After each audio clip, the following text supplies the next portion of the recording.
దక్షిణ అమెరికా దేశమైన చిలీలో కార్చిచ్చు ప్రళయం సృష్టిస్తోంది. వేల ఎకరాల అడవిని దహించేస్తూ మంటలు వేగంగా గ్రామాలకు విస్తరిస్తుండటంతో చిలీ ప్రభుత్వం ప్రభావిత ప్రాంతాల్లో ఎమర్జెన్సీ ప్రకటించింది.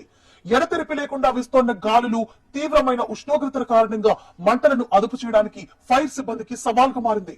ఇప్పటికే వందలాది ఇళ్లు అగ్నికి ఆహుతవ్వగా అధికారులు వేల సంఖ్యలో ప్రజలను సురక్షిత ప్రాంతాలకు తరలిస్తున్నారు. Se incendiaron, así que por favor avancen para acá, para Conce.